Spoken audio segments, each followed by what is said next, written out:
Today we're going to be discussing one of my favorite races in D&D, the Kenku.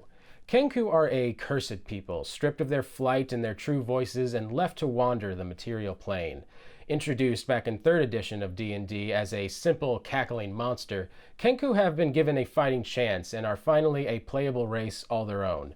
Flocks of Kenku carve out territories among slums and downtrodden cities. They are clever thieves of both coin and culture, lacking a creative voice of their own, but perfecting the art of mimicry and forgery. Recently made even more popular due to Critical Role's character Kiri, the Raven folk are flocking to game tables around the world. Playing a Kenku is a marvelous acting opportunity for anyone who chooses one, as you cobble together your voice through stolen fragments and chaotic noise. Follow us deep into the criminal underbelly as we discuss everything you need to know about the Kenku.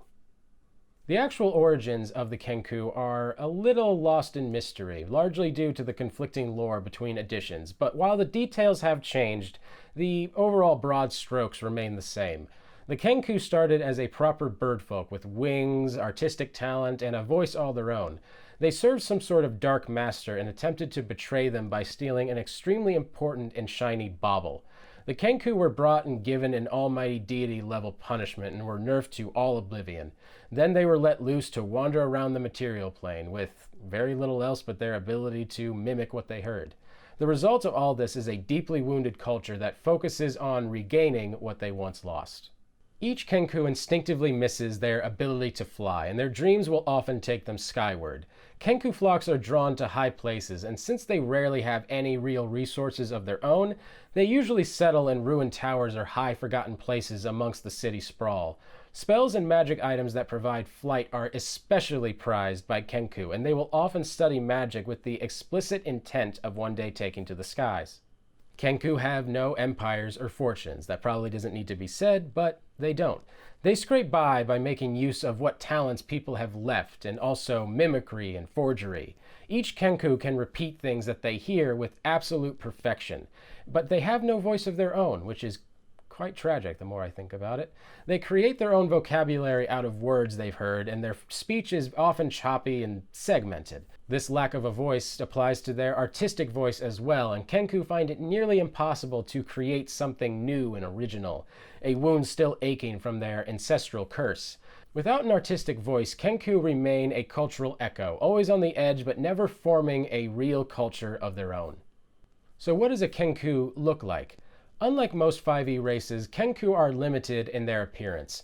Unlike Aarakocra, who have a wonderfully, let's say, broad description of like a bird, Kenku have a solidly raven-like appearance. You have a bit of wiggle room when it comes to what type of crow or raven appearance you have, as that family actually has more, let's say, variation than people realize. Crows, ravens, and magpies all share quite a bit of stereotypical black feathers after all, but you can play around with the mottled white feathers, the black patterns, or the spectral iridescence of the finest raven feathers.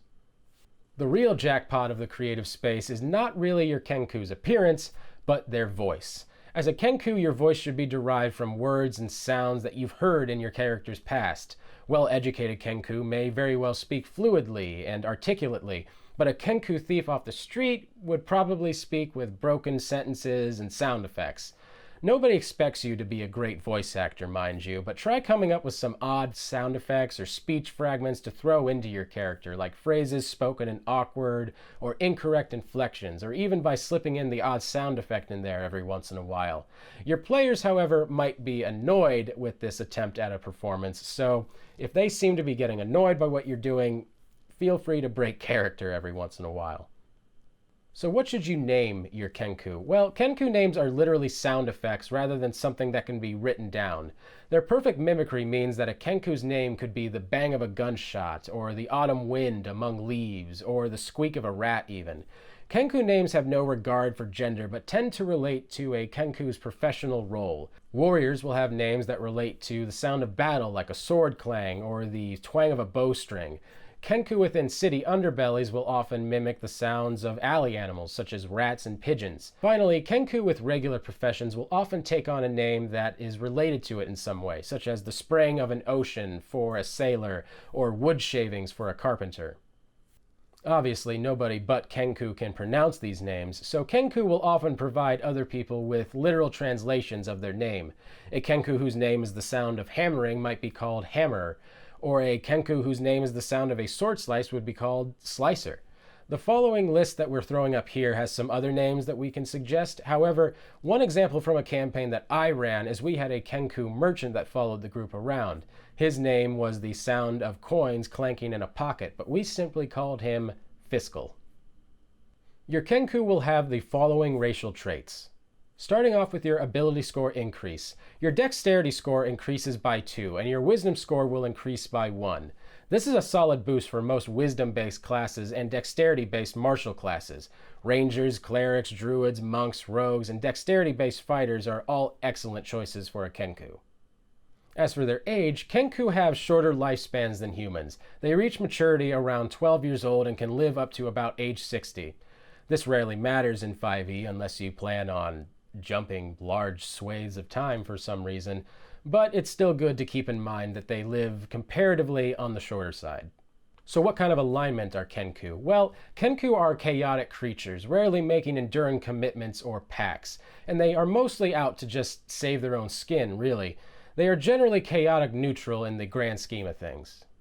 As for your size, Kenku are around 5 feet tall and weigh anywhere between 90 and 120 pounds. They're on the small side of medium, but medium nonetheless. As for your speed, you have a base walking speed of 30 feet, which is not that special, but what is special about the Kenku is their expert forgery ability. You can duplicate other creatures' handwritings and craft work. You have an advantage on all checks made to reproduce forgeries or duplicates of existing objects.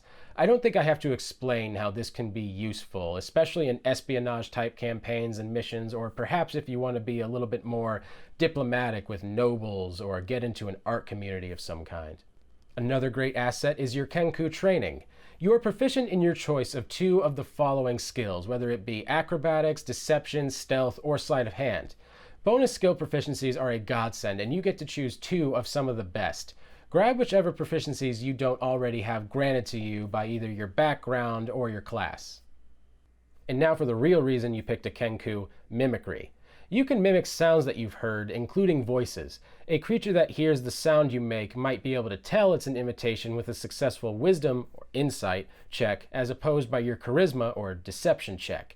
This is an iconic ability that the whole Kenku identity is wrapped up in, but sadly I would say it's more good than just great, mainly because the developers felt the need to weigh it down a bunch. And finally, for languages, you can read and write in Common and Auran, but you can only speak using your mimicry trait.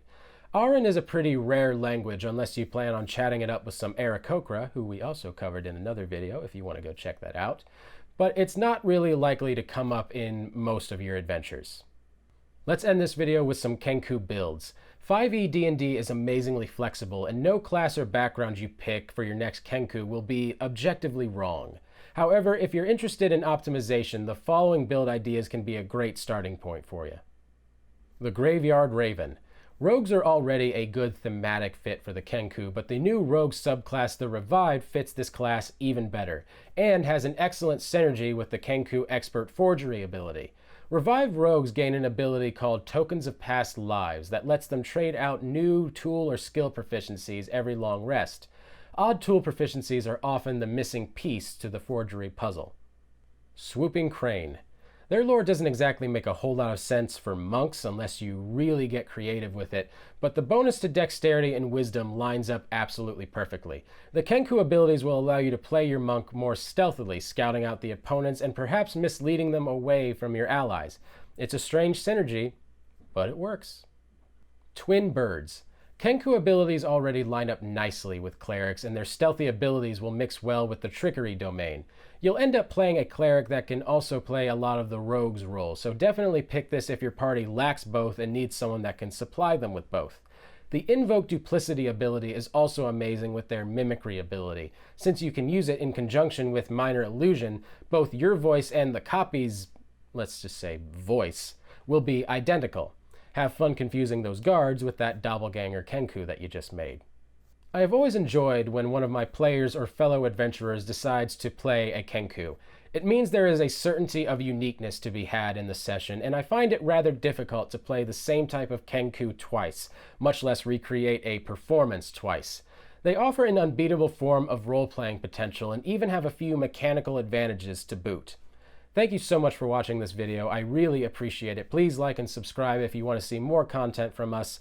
Let us know in the comments what kind of Kenku that you're planning on building for your next campaign as well. My name's Patrick Ferguson, and I'll see you guys in the next one. Thanks for joining us. Don't forget to like, comment, and subscribe so you never miss out.